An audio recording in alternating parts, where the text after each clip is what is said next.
welcome back to the channel. I am in Switzerland today.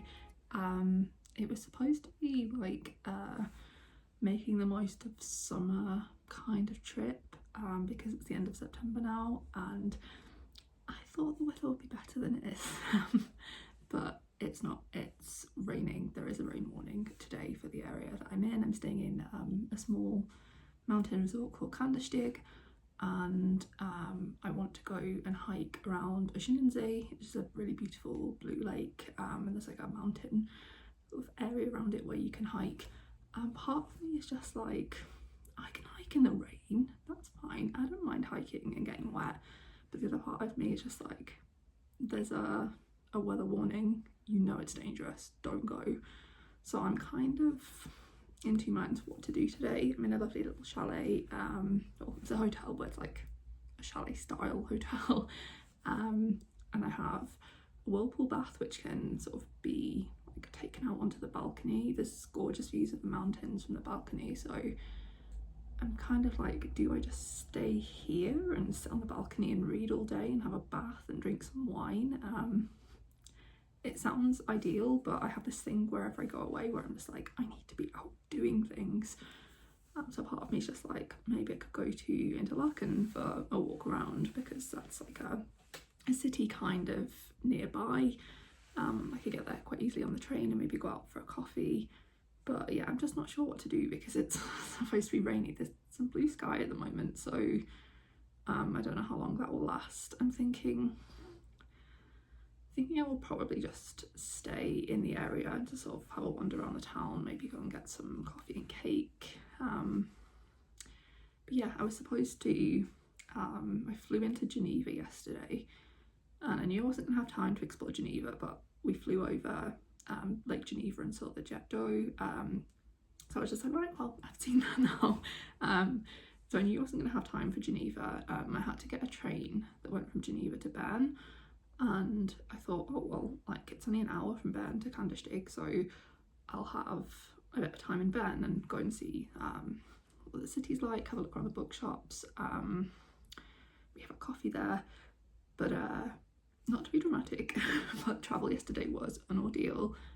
Basically got, it took me ages to get through security at Geneva airport because of Brexit and being British, and yeah, it's not a good time now when we go travelling. So I queued up to get my tramp stamp, and then I had to get a train like an hour later than I planned anyway, and I got on the train going to Bern, and then sort of as I was on the train I was like, oh, this train is now only going to like these places, going to Lausanne and then like other places that aren't Bern. So I think it was St. Gallen.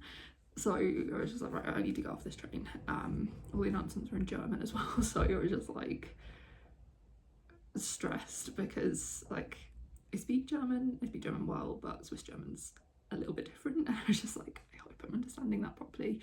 So I got off the train and was like, right, it's okay, there's another one. So I got the train from Geneva airport to Geneva. I got on the next train, and then that was like, yeah, we're not going to Bern either. So I got off at Lausanne. And then I was just like, I'm never going to get to Bern because there was some kind of incident on the railway. So I had to change direction and go via Brig, and then I finally got here, but I didn't get here till 7:30 last night. I was really tired. So yeah, that was kind of stressful, but I think I managed it quite well, considering. So I haven't seen Bern, but I wasn't that bothered. I just thought like while I was there it might be nice to see it. But yeah, I don't know what I'm gonna do. I've read some books.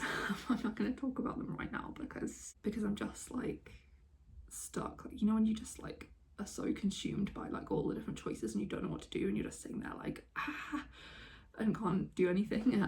So I'm not gonna do that just yet. I'm gonna maybe go and make the most of the sunshine, have a walk around Kandersteg, and let's talk about some books later.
still hear me okay. It's quite noisy with like building work and cars and stuff, but it's just so nice sitting outside on the balcony.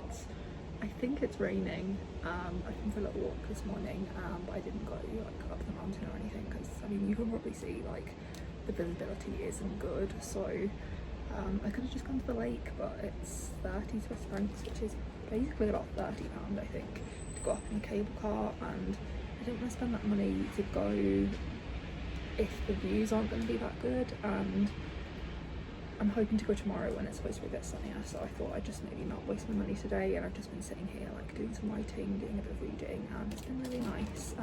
I also went shopping to get myself some lunch, because I don't really feel like going out for lunch today.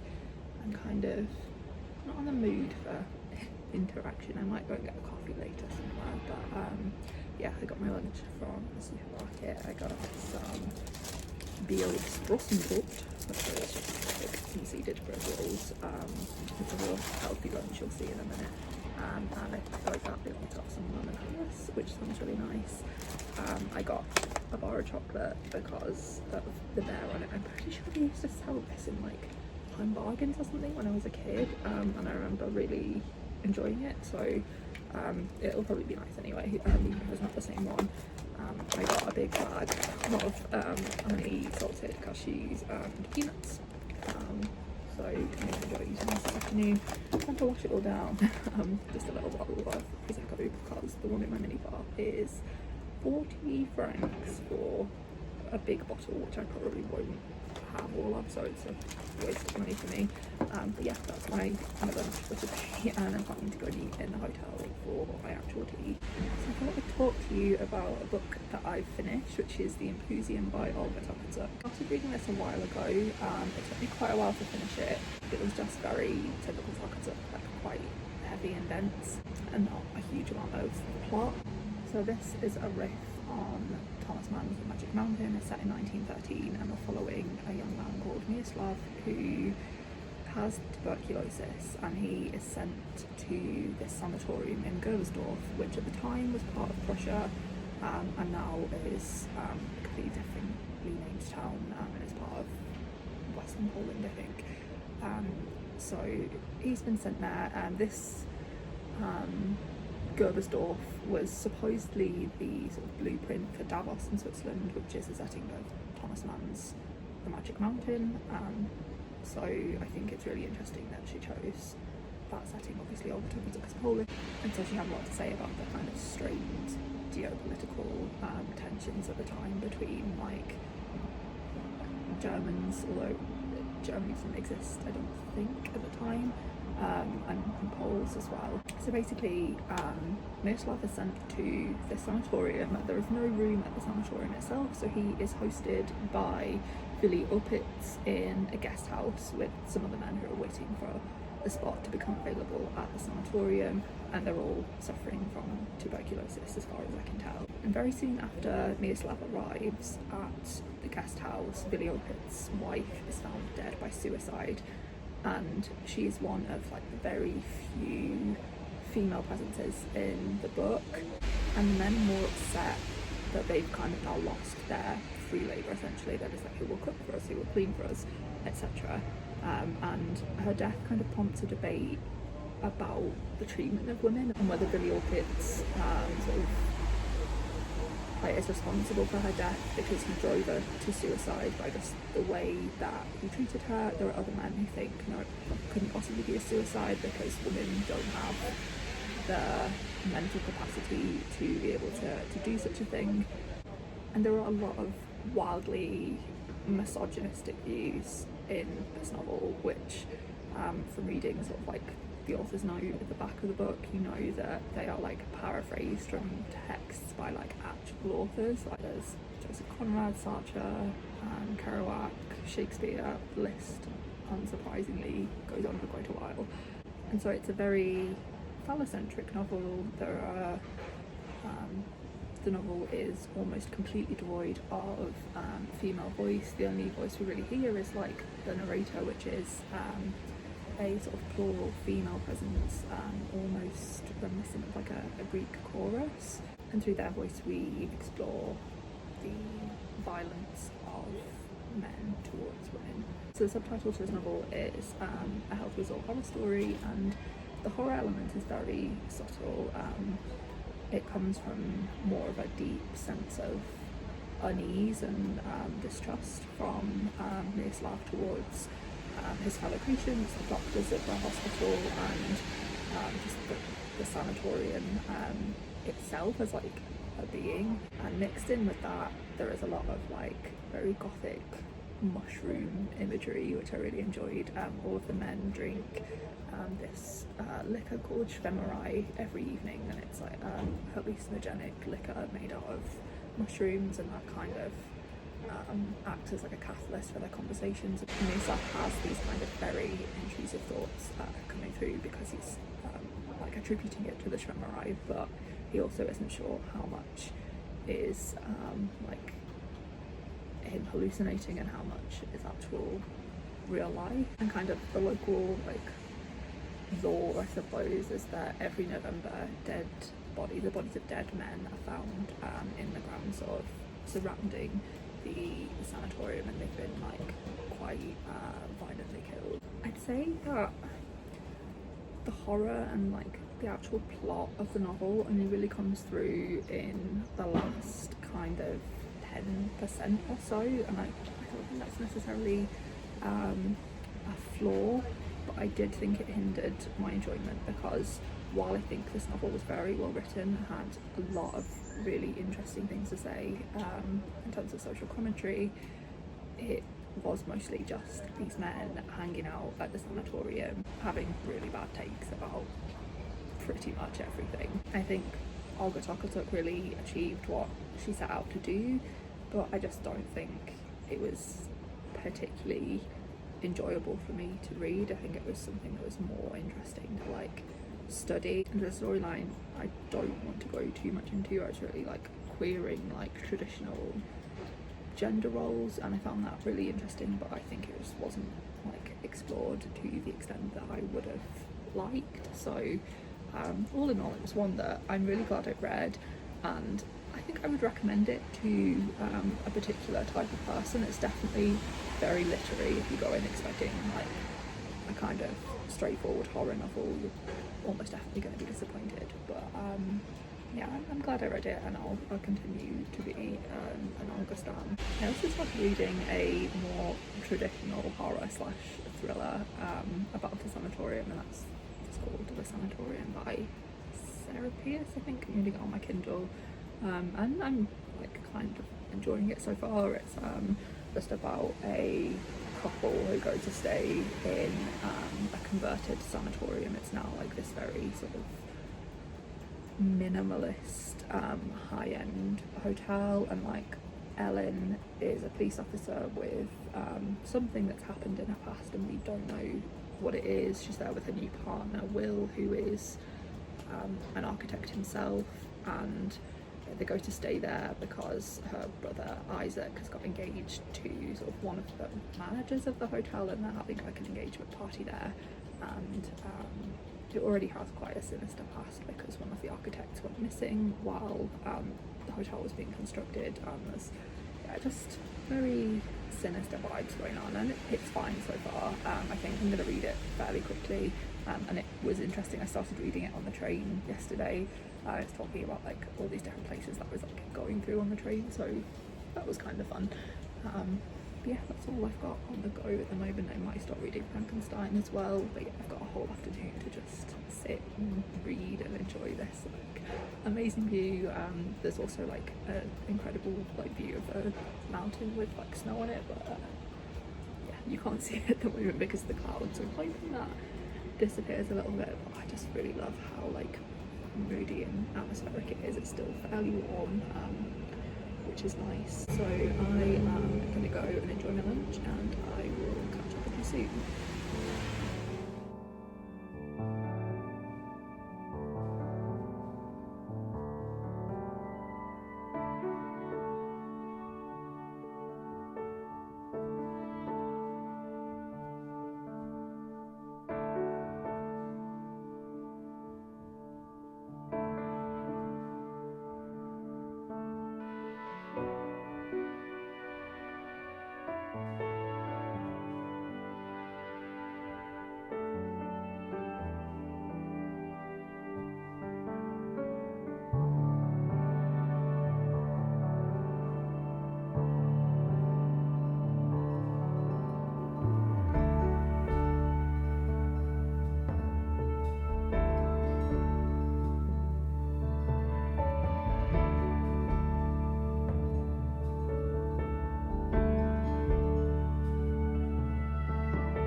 back on the balcony, back in the rain.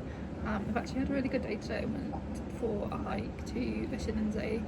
I woke up and I had like really bad anxiety, like I haven't had for a while, and I was just like, oh, I'm not gonna do the hike today. I'm just gonna go like get the cable car to the lake and just have a look around. I was just like terrified of going over there. I think as the mountains had snow on, and I was just like, well, I'm gonna dine and have a lunch today then. And yeah, I just sometimes wish I had a normal brain. I don't know if everyone's brain works like that, but mine does. So I got up there though and felt a lot better. I think I was quite scared of taking the cable car up because it's quite steep. And, yeah, it's not that I have like a fear of heights. I just don't like the way they like creak and bone, I guess. So yeah, once I got the cable car out of the way, I felt a little bit better, and it was just like, oh, well, I'm gonna power through the anxiety, and my body's telling me with everything it's got not to do this hike, but I'm gonna do it anyway. And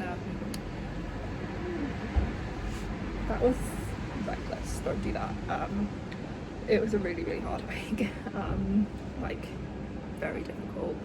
I thought I was gonna faint when I got sort of halfway up. I sat down, just like my blood pressure has dropped, and I think it does that a lot because my heart was beating really fast. It was like if I do too much, like if I exert myself too quickly. So I think I've just been like stomping up this hill too fast, and I was just like, I'm gonna faint, and it's gonna be really embarrassing because they're gonna have to send the helicopter to come and get me. So it's basically like I got myself away from the side and just like, I'll sit here. If I faint, hopefully I won't fall. And then I recovered from that, and it was fine. I just sat for about 20 minutes and was like, okay, I think I can handle the rest. There was lots of snow up there, which I wasn't expecting. Like, I know there's like snow on the peaks, but I didn't think it would be like on the trail. But that was pretty scary, just like climbing over snowdrifts. That's just like a sheer drop on the other side, and like lots of slippy rocks. Terrifying. Crossing a waterfall basically on a rope bridge, loads of slippy rocks underneath. Didn't like. I was really regretting doing the hike until I got past the bit where I nearly fainted. I think once I got to that bit, the hike was a lot easier. It like wasn't, if I knew it was steep, but I didn't think it would be like that steep like that quickly. I thought it would be more of like a longer trek up to the top, but it evened out a lot. And although there was some kind of scary bits where I was like, I could easily die here, the views were just breathtaking, and I'm just full of like loads of nervous energy now. I think it's also adrenaline because it was quite a like challenging hike and quite scary at times, but yeah, I'm just like really full of energy now. I just went out and got a burger because I was so hungry after I'd done the hike. It took me about, I think about 4 hours in total to go up and then back down again, but I did a lot of stops, and I couldn't stop on the way down because like every time I stopped my legs were just like shaking. I always find going down like weirdly more strenuous than going up, but yeah, that was weird. Sort of toyed with the idea of swimming in the lake. There were some like guys swimming in there, and I was like, oh, it's so cold, it's so cold. And I mean, it's a glacial lake, but I don't think I would find it that cold because I'm used to like swimming in the North Sea every week. So but I didn't. I decided in the end not to, just because I had the fear this morning. I was just like, I don't want to push it. Like, I've got up and down this mountain in one piece, even though my body was telling me not to do it. So I'm just gonna not do that. And I'm glad I didn't, because then it instantly started raining like really heavily. But yeah, it was just a perfect day. I can't believe the views that I got to see. I just had the biggest smile on my face after my ordeal at the start. I had the biggest smile on my face, and it was just so beautiful.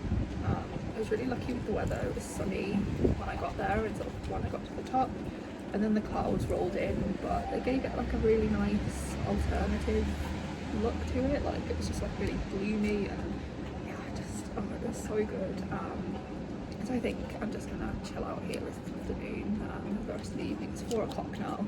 I've just had my lunch, so I probably won't have any dinner. I've still got some bread rolls and things left, so just gonna scarf those later and I think get my pyjamas on and getting to bed. I always have this thing when I go away of like, I'm not good at relaxing, but I'm trying to be better at it. And just be like, you don't have to be doing something every minute of your holiday. Like, I just walked, like, my phone says I walked like 106 flights of stairs today, so I think it's fine to get into bed now. I'm not going to miss anything. It's raining again now anyway, so yeah. In terms of books, I haven't really read all that much. I left my iPad in the hotel, which was kind of stupid because I was hoping to just sit and do some reading while I was on my hike before, but I didn't get to do that, and I didn't take my book with me either. So I haven't read much more of the Sanatorium. I have read a bit of Frankenstein. I just sat here yesterday afternoon and just like read and annotated. It was really fun. A lot of alps in it. I love this book. It's one of my well, I always say it's one of my favourites. I haven't read it since I was about 17, and it was just like my entire personality at the age of 17. But I do really love the writing. I love how much of a freak Frankenstein is. He's so weird, like so weird. And yeah, it's just so beautifully written. It's like basically everything I've highlighted is like just really nice paragraphs of like interesting themes. I have a tab colour that's just gay, just when things are a bit gay, because it's very gay.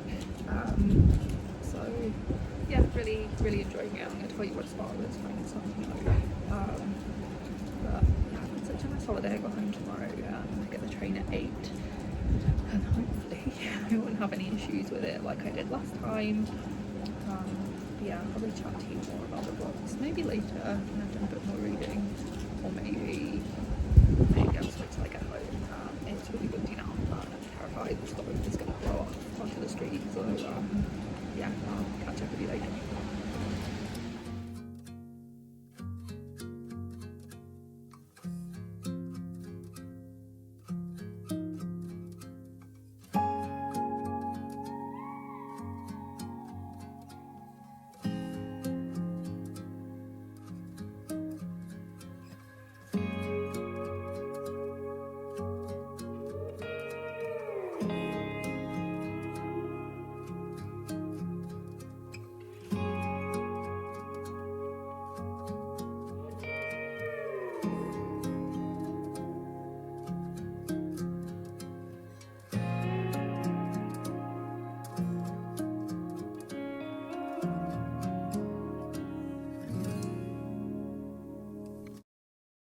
I'm back from Switzerland, back at work. It's my second day back at work today.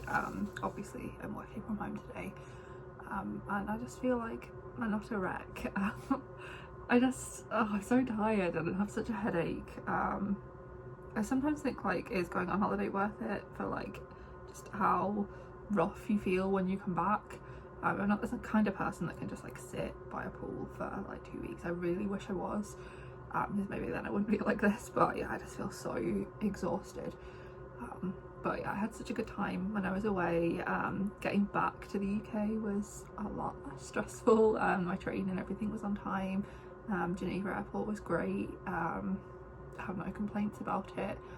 I will say, when we arrived back in the UK, they were like, I flew into Edinburgh airport and there are signs everywhere just being like, welcome to Great Britain. And it's been like, isn't Britain so great? And it's just the most miserable experience of your life going through UK border control.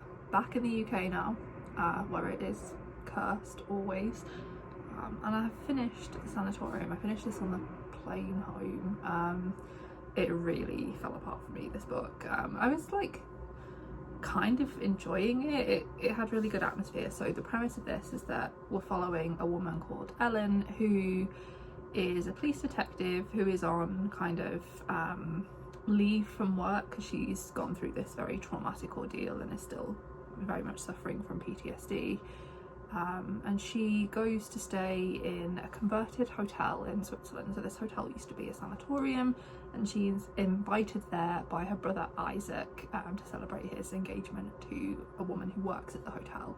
And her and Isaac have a very strained relationship. They were very close as children, and then something happened that sort of drove a wedge between them, and now she's got sort of like questions to ask him, and she just doesn't really like him very much, and their relationship's very fraught. She's introducing her new partner to him, and yeah, they go to stay at this hotel for an engagement party. Like I said, it's been converted from a sanatorium. It's in the middle of the Swiss Alps, kind of in the middle of nowhere. It's really hard to get to, and the sanatorium hotel itself is sort of surrounded by controversy because people didn't want it to be built, like they didn't want the sanatorium to be renovated. People just wanted to kind of leave it, so there's a lot of opposition from like climate groups and people who are just like, it's inappropriate to convert this place of suffering into like a ultra high-end, like minimalist hotel for very rich people.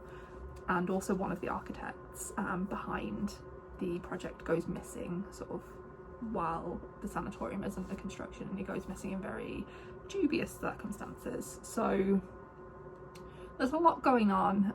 They get there, there's like really heavy snow forecast, and then things just start to go a little bit awry. The woman who Ellen's brother is engaged to goes missing. There is another murder, and just like a gradual sort of series of murders that keep happening. And because the weather is so bad, there's an avalanche warning.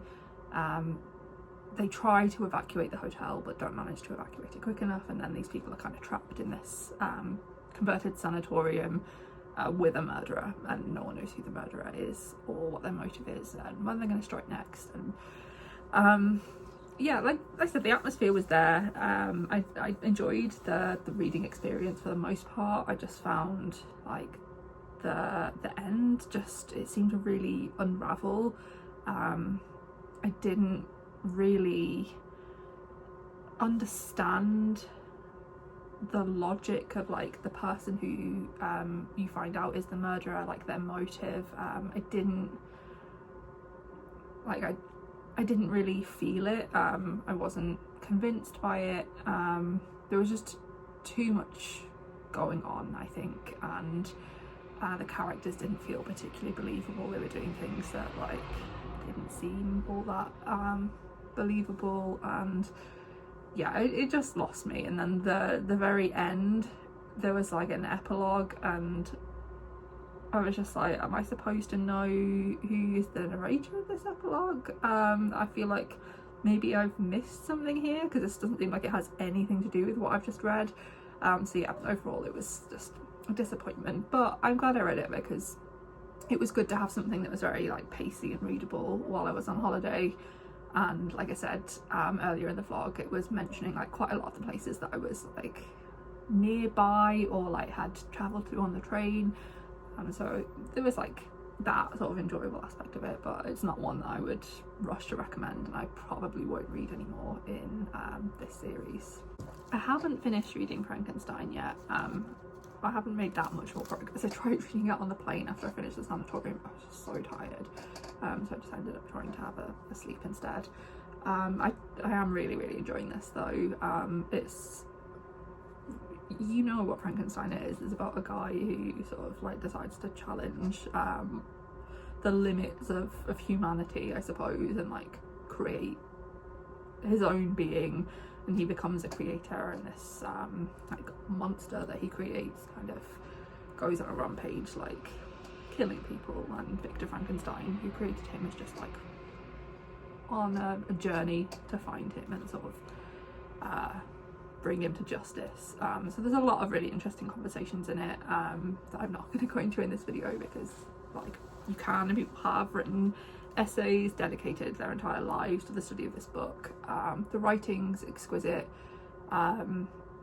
very atmospheric. There's like an interesting topic for discussion on like every single page.